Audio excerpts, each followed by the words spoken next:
Adhaal daw Rhea Garcia para sa Malaybalay News Update sa syudad sa Malaybalay. Agricultural and Biosystem Engineering Division ubos sa City Mayor's Office nagpahigayon og regular desiltation activity ug water waste clearing diri sa Purok 3 Barangay Managok, Malaybalay City.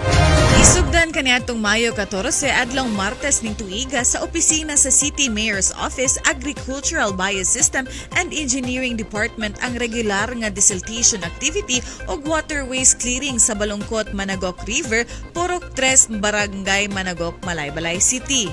Matod ni Engineer Joel O. De Los Reyes, CMO ABED OIC, kini nga regular nga aktibidad nagatumong sa paglimpyo sa mga dam, creeks ug mga suba alang sa hapsay nga distribusyon sa patubig sa nagkalain-laing irigasyon sa syudad nga adunay dakong benepisyo sa atong mga mag-uuma sa dakbayan. Purpose gud ani way back 2020 sa isip lang no sa history. So nagpalit ang city government para lang gyud unta sa desiltation activity. So tanan nga mga irrigation dams, canals nga hatag og patubig o irrigation sa atong mga basakan sa syudad sa Malaybalay, whole gyud Malaybalay gikan diri sa Basakan District paingon gyud dito sa Upper Pulangi na intended gyud ni nga unit para gyud paglimpyo, no, limpyuhan nato ang mga canals, mga sapa ug mga dams kay aron panahon sa tigpanguma smooth o maayo ang dagan sa tubig nga mapuslan gid sa atong mag-uuma diri sa syudad sa Malaybalay kay part man gyapon na sa bali self sufficiency sa atong tibok Pilipinas labi na gid sa syudad sa Malaybalay.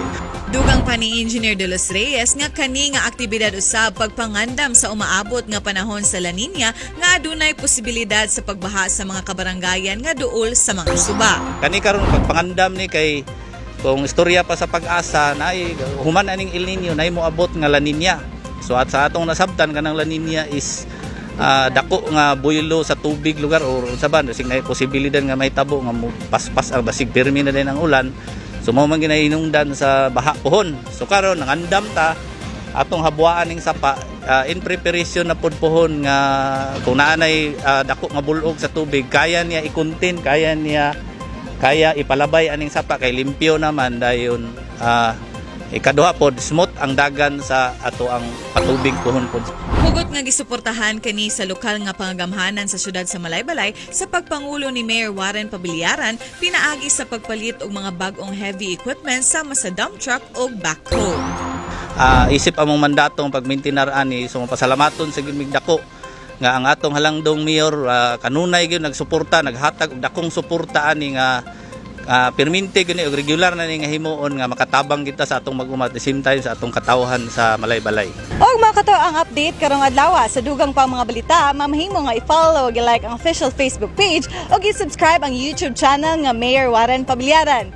O kini si Rhea Garcia para sa Malaybalay News Update sa syudad sa Malaybalay. Mayong adlaw og salamat tungkay.